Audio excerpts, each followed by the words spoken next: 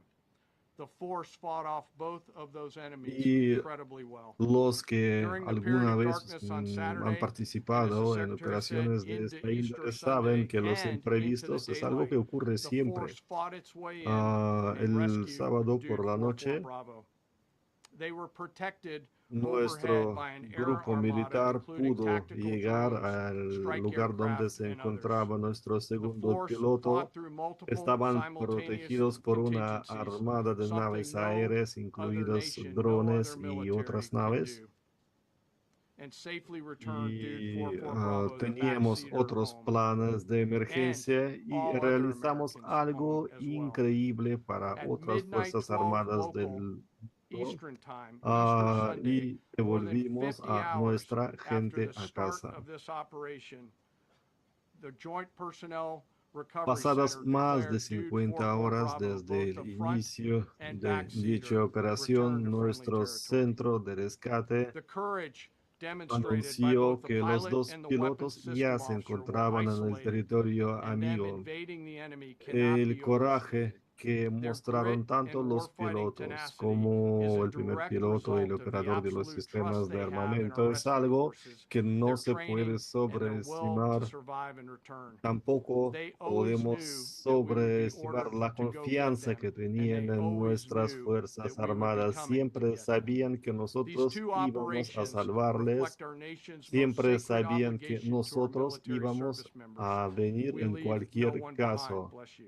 It cueste lo also que perfectly cueste. captures the first Es truth of our uno de special los operations forces, compromisos that people y are more important algo than hardware. sagrado para That nuestras is the Fuerzas standard we Armadas. live Las by, fuerzas de and the operaciones rescue especiales forces de that nuestro país execute these missions mostraron que la operate gente es under a más clear motto: importante these que el things material we do bélico, y las that fuerzas others de may live. rescates involucradas Their en la actions operación were a actuaron direct bajo un lema embodiment of bien that claro: commitment to others, hacemos and I todo lo could posible not para que be more otros proud sobrevivan. of each and Esta every es one of una them today. muestra As de the nuestro Secretary said compromiso to our con el enemies, this bien de los operation demás. Les estoy muy serves as a clear agradecido a cada reminder uno de of ellos the y quiero expresar capability este and will of agradecimiento aquí America's joint hoy. force.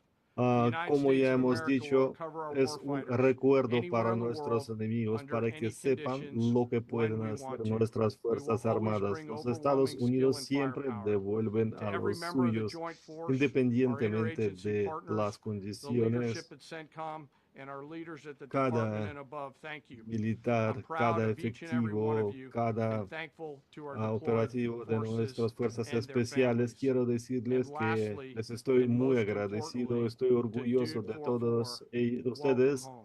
y les doy las gracias a las Fuerzas Armadas, incito a sus familias. Quiero Pretty amazing. darle la Pretty amazing. bienvenida a nuestros These pilotos. two gentlemen have been, from day one, they've been perfect. Fascinante, realmente fascinante. General Kane. Es que esos dos desde el primer día actuaron de manera impecable. Quiero darle las gracias a General Kane, quien en el curso de mi primer mandato presidencial pudo con la ISIS mucho antes de lo que fue previsto. It's amazing. He took out ISIS. We defeated ISIS in 4 weeks. I was told it would Un take 4 years. profesional increíble. Derrotamos a la ISIS en 4 semanas. Me decían que íbamos a necesitar 4 años para ello, pero disponíamos de los mejores equipos, entonces no podía entender lo de 4 años. Y él me dijo que bastaría con 4 semanas, y así fue. Y quiero decirles que él fue tratado de manera muy injusta, y la gente que luchó contra él, después esa misma gente me decía, pero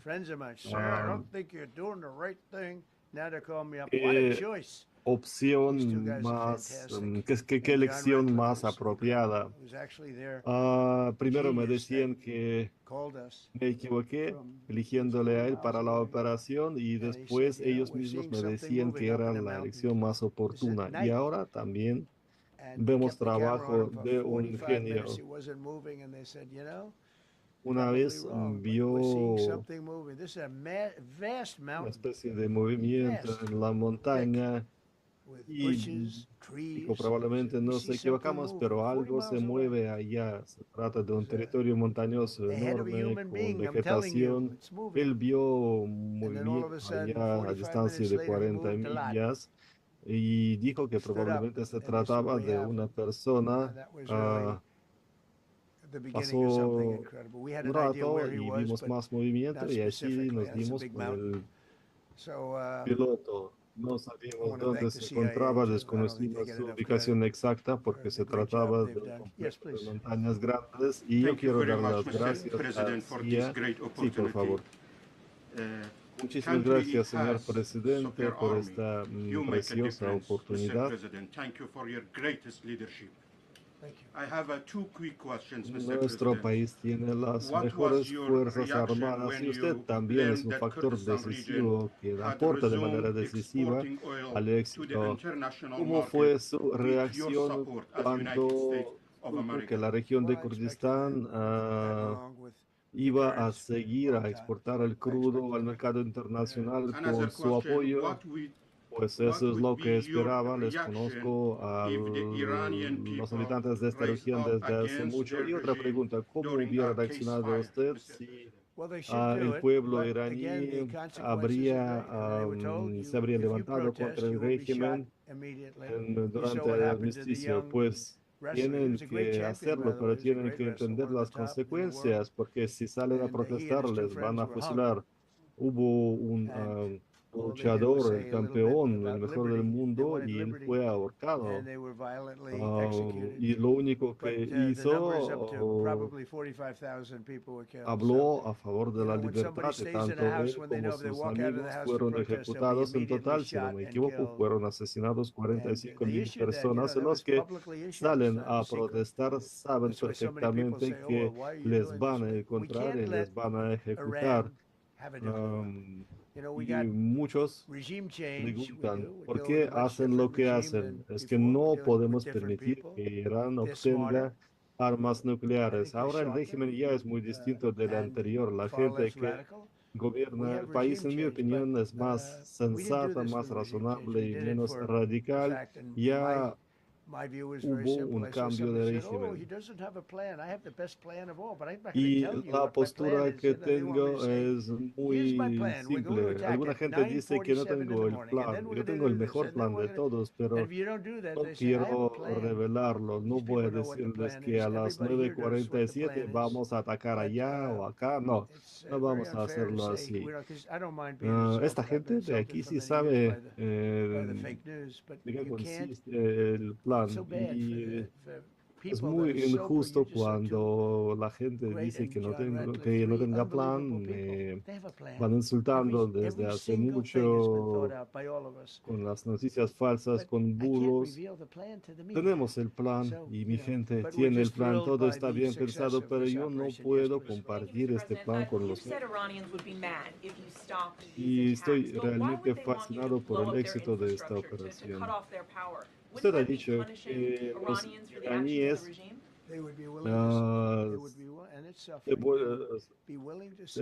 se hubieran vuelto descontentos si usted habría dejado de bombardearles, pero si usted bombardea a su sector de energía, no van a sufrir y van a sufrir, pero van a sufrir en aras de libertad, y nosotros recibimos mensajes donde nos piden que sigamos bombardeándoles, a que lo hagamos. Eso lo dice la gente de Irán.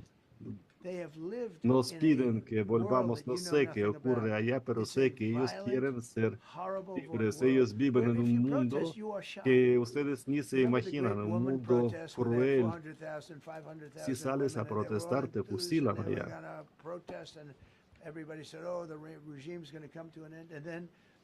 Allá salían centenas de miles de personas, mujeres, todos esperaban que el régimen iba a caer, y de repente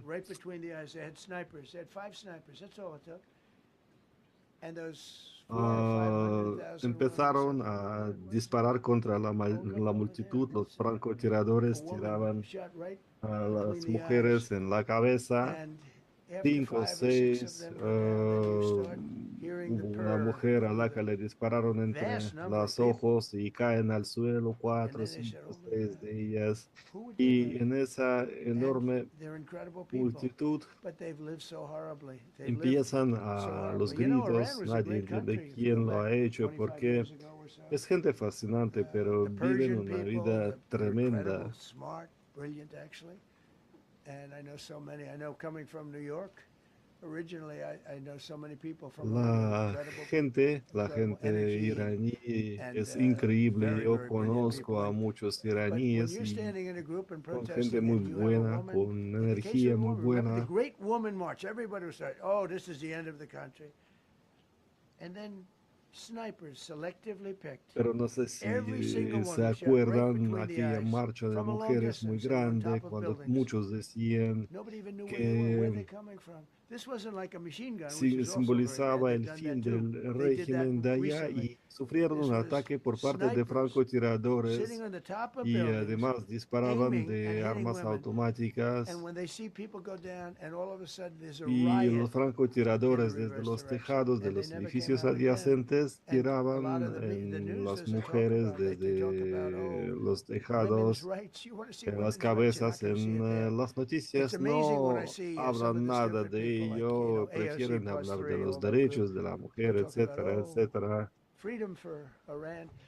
They don't tell Y you the real facts. Women, es increíble cuando men, ves a esta gays, how gente about estúpida gays como for Alejandra Iran? García Cortés. They kill the gays, they throw them off Ellos buildings. no So I hablan wonder de what's lo going que on. pasa con las I can only mujeres say allá, this. no hablan de lo que pasa They con want us to keep los bombing, gays iraníes, even porque if it allá les jeopardizes matan, because les their life is tiran in much de greater danger. edificios. They want Y freedom quiero for decirles Iran, una but cosa, it's very quieren hard que for them to sigamos protest. I actually tell them, I said, bombardeando, don't go no out, I fully tienen understand. miedo del riesgo, Nobody in this quieren room would go out. I don't think libertad there's any, para because Irán frankly, y it's not a question of les es muy bravery. We're all brave, peligroso right? salir You're a brave, I'm protestar. brave, Yo we're all les brave. digo a ellos que no tienen que salir, porque no se trata de la valentía. Todos somos valientes. Yo soy valiente, pero también hay que ser gente sensata. Rifles you can get, Y si and hitting you right between the eyes every single time. contra ustedes disparan, si las fuerzas especiales equipados con rifles, cada vez que usted sale a protestar empieza a disparar contra la manifestación y le mata el boom entre los ojos, pues nadie va a salir a protestar, nadie se atreverá. En cuanto a lo que ocurrió el sábado y el domingo, todos estuvieron de acuerdo con realizar aquel rescate. No todos, hubo especialistas militares que nos decían que no había que hacerlo, pero esos dos sí que estuvieron a favor. Entre los militares había gente que no quería que hiciéramos lo que hicimos, porque se trataba de entrar en el territorio lleno de fuerzas armadas enemigas potentes. Se trata de un territorio muy militarizado, sin precedentes. Y en las filas de nuestras fuerzas armadas había gente que decía que no se hace así. Hundreds of thousands of soldiers along the path. I mean, look at some of the helicopters, how they Pero got porque hit. había que So, yeah, there were people entrar en within el the military that territorio said it's donde wise. había And don't centenas forget, de how many miles men did you de say? soldados enemigos, así que sí, algunos de nuestras fuerzas armadas se oponían a la decisión de realizar But I la will tell operación you, de rescate. No quiero the number, entrar I'll en keep it a secret, detalle. but it was hundreds. And hundreds of these people, it's pretty good. Is he central casting? But Pero hundreds of people went into this journey. Hundreds of people could have been killed. Forget about the equipment. A lot of equipment. Nobody cares. Hundreds of people. centenas de personas participaron en aquella operación de rescate y podía haber muchas víctimas. Centenas de personas. Y sí, en nuestras fuerzas armadas había gente que se oponía a mi decisión. Y en alguna etapa pensó usted que había apostado demasiado en esa operación y que había que cancelarla. As dangerous as the second, I guess it gets, because we're flying over daylight. Pues sabe, la primera operación fue muy peligrosa. Actuamos a plena luz del día. Es mejor hacerlo por la noche porque podemos hacerlo, disponemos de, pues, de visión nocturna. Y son unas gafas que le permiten ver por la noche como si fuera el día, y lo más seguro es actuar por la noche, ya que disponemos de los equipos y de los dispositivos que no tiene nadie más en el mundo. Nosotros sobrevolamos el territorio de Irán durante 47 horas, un territorio enemigo, territorio lleno de armas, y pudimos destruir sus radares y otros medios técnicos de los que disponían ellos.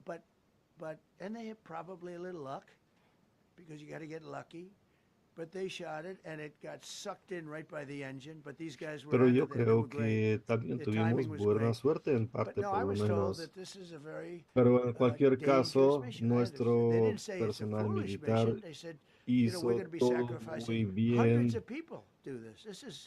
Claro está que todo el mundo me decía que se trataba de una operación peligrosa, pero nadie dijo que se trataba de una operación tonta. Había peligro, arriesgábamos la vida de centenas de personas buenos durante mucho tiempo, el repostaje en el aire, pero en mi opinión valió la pena, y ahora vemos que la operación fue un éxito y nadie fue herido. Extreme leadership in Iran. What does that mean for the protesters, for the human rights movement in that country after this Dice conflict? que el gobierno de Irán ahora es más sensato y razonable. ¿Qué consecuencias ve usted de esta operación para otros países? Pues quiero decirles una cosa, la radicalización que vi últimamente, como las ejecuciones de las mujeres que se vestían de manera inapropiada, las fusilaban en las calles directamente. Ahora ya no queda nada de eso, está otro grupo de personas al volante y todavía tienen tiempo hasta las 8 de mañana hora local, y vamos trabajando con Witkoff, con Jared. Yo creo que es un trabajo que avanza bien, pero es que nosotros intentamos resolverlo durante 47 años y ahora tengo que trabajar con un Irán muy potente, por lo menos con Irán, que acumuló mucha fuerza, aunque ahora está decapitado, y es un Irán con el que había que resolver todos los asuntos hace 7 mandatos presidenciales. Eso es lo que dicen ahora todos ellos. Había que hacerlo hace mucho. El trabajo que vamos es muy peligroso porque nosotros les hacemos frente hoy cuando están en la cima de sus posibilidades. Obama firmó el acuerdo nuclear de Irán. Irán avanzaba hacia armas nucleares y Obama optó de actuar a favor de Irán contra Israel. Si usted es un judío y vive en Nueva York o en algún otro país, en otro lugar en este país, ¿cómo puede votar a favor de demócratas? Obama actuó a favor de Irán enemigo, y llenó todo un avión con dinero en efectivo, decenas de miles de millones de dólares, y se lo envió a Irán. Optó por Irán contra Israel. Y si se fijan en Qatar, en Emiratos Árabes Unidos, en Kuwait, en Bahrein, de todos esos países, él optó por Irán. Está escogiendo entre Irak e Irán, pues mejor habría sido hacerse amigos con Irak. Y él escogió la variante menos sensata, ya que Irán ya avanzaba hacia la obtención de armas nucleares, y se trataba de un pacto a muy corto plazo. Y no necesitamos pactos para 10 próximos años, necesitamos pactos para siglos. Porque si alquila una tienda para 5, para 10 años, es muy poco. Y se trata del futuro de países enteros. Y yo terminó el pacto hecho por Obama antes de que se acabara su plazo. Y si no fuera por los maravillosos bombardeadores B-2 y por la destrucción de las instalaciones nucleares, en CNN dicen que no fueron destruidos por completo, pero sí fueron destruidos por completo. Y si no hubiera sido por aquellos bombardeos y aquella decisión a propósito también fue una decisión muy valiente, pues los bombardeadores B-2 investigaron por la noche y si no hubiera sido por ellos, Irán habría tenido unas armas nucleares de muy alto nivel. Lo hubieran logrado. Y ayer se lo dije a Benjamín Netanyahu, habrían sofocado a Israel y enormes zonas de Oriente Próximo también habrían sido destruidas. Qatar, Emiratos Árabes Unidos, ya pueden ver cómo les atacan con miles de misiles.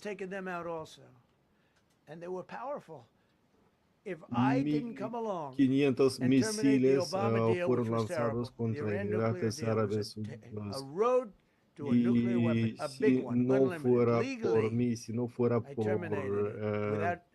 haber roto aquel pacto tremendo de Obama con Irán que le abría a Irán el camino hacia las armas nucleares, un pacto que terminé sin pensarlo dos veces, si no fuera por los bombardeadores B-2 que Irán, si no fuera por el asesinato del genio iraní, genio del mal, de Soleimani, si hubiera sobrevivido, hoy habríamos guerreado un Irán muy distinto y no pudieron sustituir a Soleimani. Y en ese sentido me acuerdo de Osama Bin Laden. No sé si se acuerdan que todavía antes del ataque de 11S decía que había que eliminarlo. Y para ser un buen presidente hay que tener buenos instintos. Sí, por favor.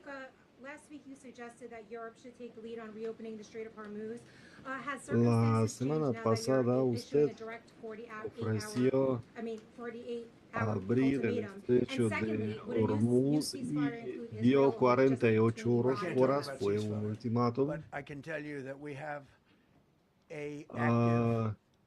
¿Quién será parte del armisticio de alto el fuego? Tanto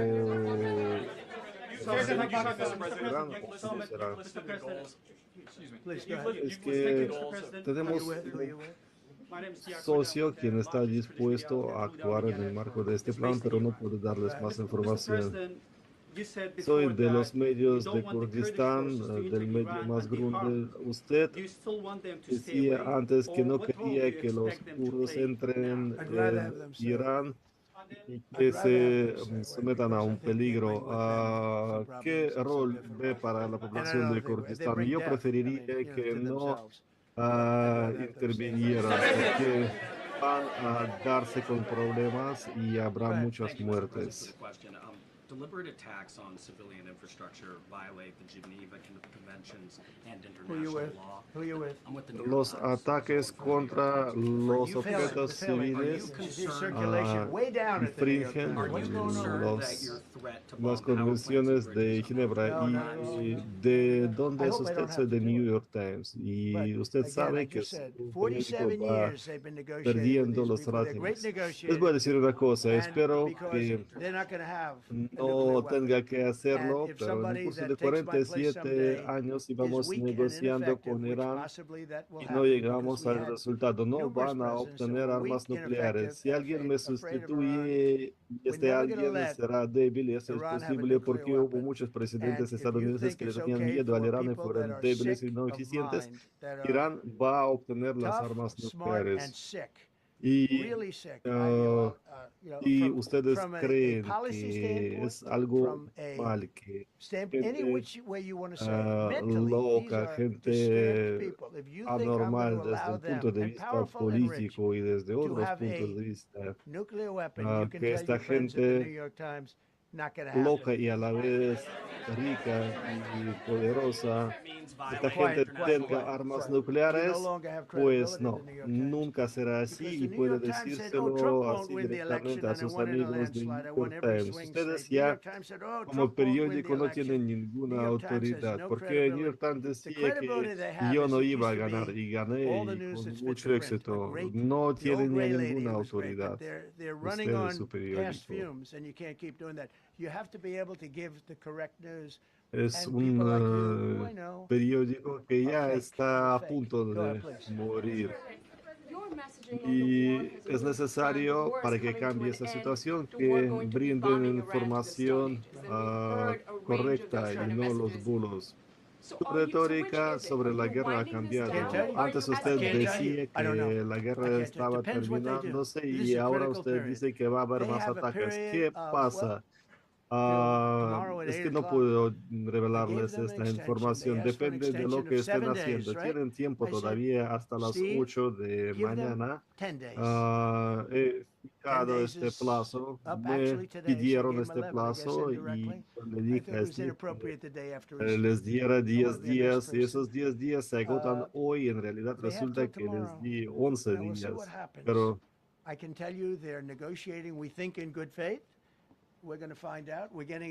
es algo que les he regalado. Yo creo que ellos negocian de buena fe y es un país que quiere que se acabe esta situación porque son muchos los que sufren. Tienen tiempo hasta mañana, hasta las 8 horas local. Y después de ello no tendrán puentes, no tendrán centrales eléctricas, edad de piedra. Otras noticias falsas de CNN. Usted habla del pacto con Irán. Este pacto incluye la apertura del estrecho de Hormuz. Es que nosotros podemos destruir todo el país, bombardearlo por completo, pero para cerrar el estrecho de Hormuz, lo que necesitan es un solo un terrorista con un camión lleno de minas acuáticas y minas antibuque. Puede instalar esas minas ahí o hasta no instalarlas y decir que todo está minado y será suficiente.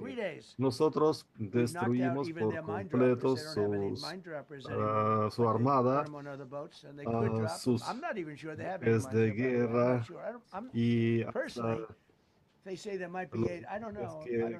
capaces de instalar las minas y no estoy seguro, pero creo que tiene minas ni otros medios técnicos para cerrar el estrecho, pero ellos saben mentir perfectamente y llevan mucho tiempo haciéndolo y la gente en este país vive en un infierno. En el curso de 47 años ya es lo que vemos y ahora son muy débiles, no tienen fuerzas aéreas, no tienen fuerzas navales, no tienen radares, no tienen medios de comunicación.